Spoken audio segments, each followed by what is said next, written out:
Welcome to USA News Channel. Please like and subscribe for the first get new video update from us. Thank you. US President Donald Trump is set to deliver his second State of the Union address on Tuesday, where he's expected to reaffirm the US policy of maximum pressure against North Korea.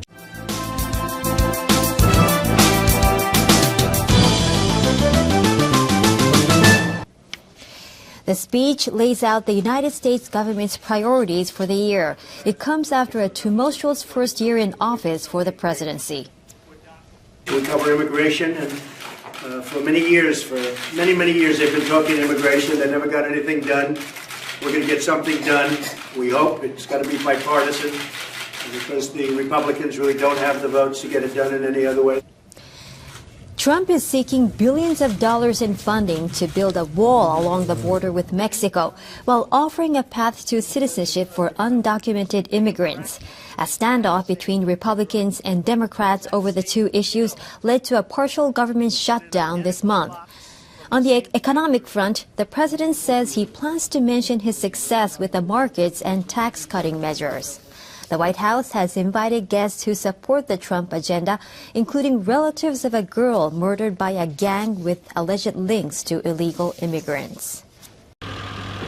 Thousands of miles of border, hundreds of thousands of young undocumented immigrants, and just a handful of days left to solve one of the nation's toughest political debates. For many years, they've been talking immigration. They never got anything done. We're going to get something done, we hope. The President of the United States. Trump's first official State of the Union address will give him the biggest stage of the year to make his case before Congress. Our framework includes 4 pillars: border security, including the wall, DACA legalization, ending extended family chain migration, and eliminating the visa lottery, moving us toward a merit-based system of immigration. White House Deputy Spokesperson Raj Shah said Trump will deliver the administration's measures to keep the U.S. safe, including exerting heavy pressure toward North Korea and other threats. He said the president will also speak on the top 5 issues surrounding America, including immigration and reducing the trade deficit. The address to the 115th U.S. Congress is set to be delivered at 11 a.m. Wednesday, Korea time.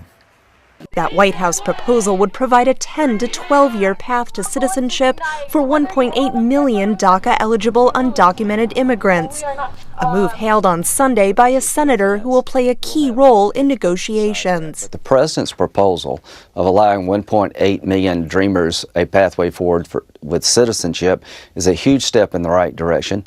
He deserves to have a escrow account to draw upon to secure the wall system, not just a wall. Chain migration and cutting legal immigration in half, those would be very problematic areas. The proposal faces criticism from both sides, with some House Republicans saying they were disappointed in the citizenship pathway that could be seen by the president's base voters as amnesty. It's not clear that it would have the votes even just within the Republican conference in the House to get through the House. And congressional Democrats blasted the White House, calling the plan shameful and not representative of American values.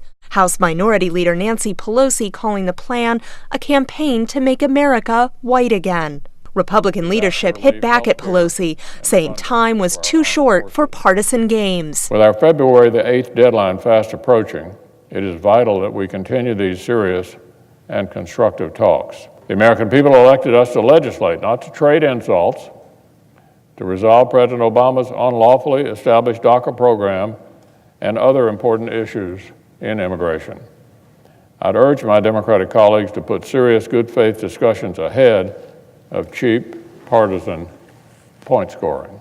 And with a White House that's provided sometimes uncertain direction on where it wants to go with immigration, the plan might not have the appeal to break through on Capitol Hill. It doesn't really kind of thread a very tricky needle that needs to be threaded in order to get some sort of immigration deal through. A deal that would have to go through by next Thursday to avoid a second government shutdown. Catherine Gibson, VOA News, Capitol Hill. So there was hope the run-up to North Korea's participation in the Pyeongchang Winter Olympics would be smooth sailing, but another hiccup came late Monday night. Out of the blue, the North called off a joint cultural event scheduled to be held at Mount Kumgang to celebrate the first Olympics on Korean soil in 30 years. For more on the North's sudden change of heart, Lee Seung-jae reports. The countries had agreed to hold it at Mount Kumgang in the north before the opening ceremony on February 9th. South Korean officials inspected the site earlier this month.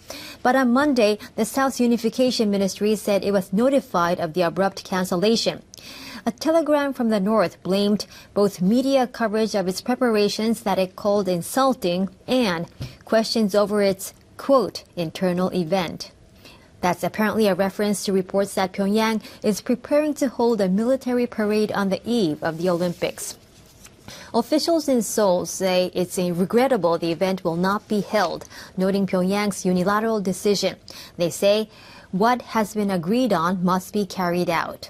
When the two countries started discussing joint participation in the Games, it was hoped the cultural events would also help ease tensions.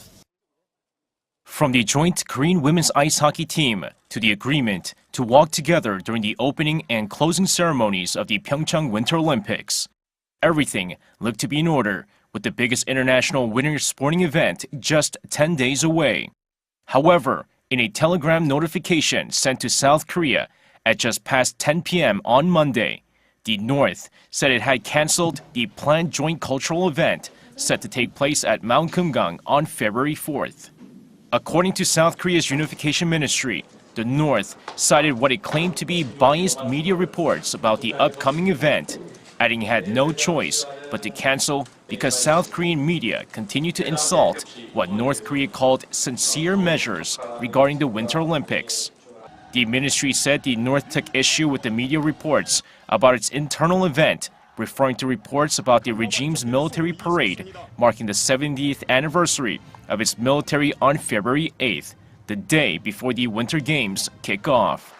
Reports in South Korea have been saying that instead of an earlier projection of 13,000 military personnel and civilians taking place, there will now be around 50,000. The ministry expressed its disappointment, noting that the North's decision may undermine what it had earlier called a hard-earned chance to improve inter-Korean ties. In a statement released shortly after the North's decision, the ministry added that the unilateral decision by North Korea was regrettable and what it had been agreed should be implemented under the spirit of mutual respect and understanding. The event at Mount Kumgang was initially planned to be a part of a series of events ahead of the Olympics, coming after 3 rounds of talks between the two Koreas. It's uncertain whether this bump in the road will affect other scheduled events between the two Koreas, in particular, the scheduled art performance by a North Korean art troupe set to take place in Gangneung and Seoul. And while the two Koreas are increasing cooperation for joint events, U.S. Defense Secretary James Mattis says that the Olympics should not distract from the internationally agreed goal of denuclearizing North Korea. A unified front against North Korea, as the defense chiefs of South Korea and the U.S. met at Pacific Command headquarters. Our combined militaries stand shoulder to shoulder, ready to defend against any attack on the ROK or USA. Defense Secretary Jim Mattis, once again speaking of military options against North Korea. Our response to this threat remains diplomacy-led, backed up with military options available to ensure that our diplomats are understood to be speaking from a position of strength.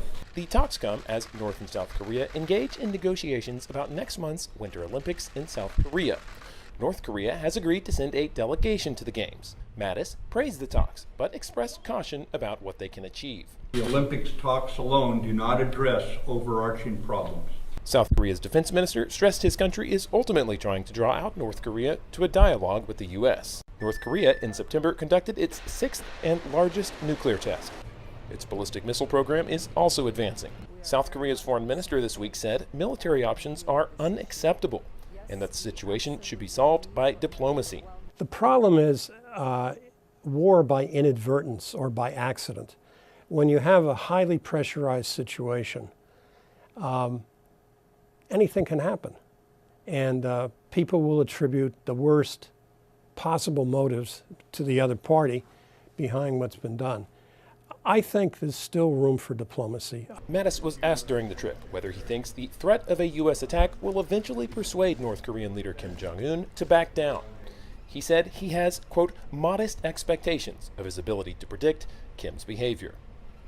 Bill Gallo, VOA News, Pearl Harbor, Hawaii. Friday with his South Korean counterpart Song Young-moo at U.S. Pacific Command headquarters in Hawaii. Mattis said he welcomes the talks on Olympics-related matters, but the international pressure campaign must continue to pressure North Korea to denuclearize. Mattis also said the Kim Jong-un regime is still a threat to the entire world and that Washington's response remains focused on diplomacy backed up by military options. Right.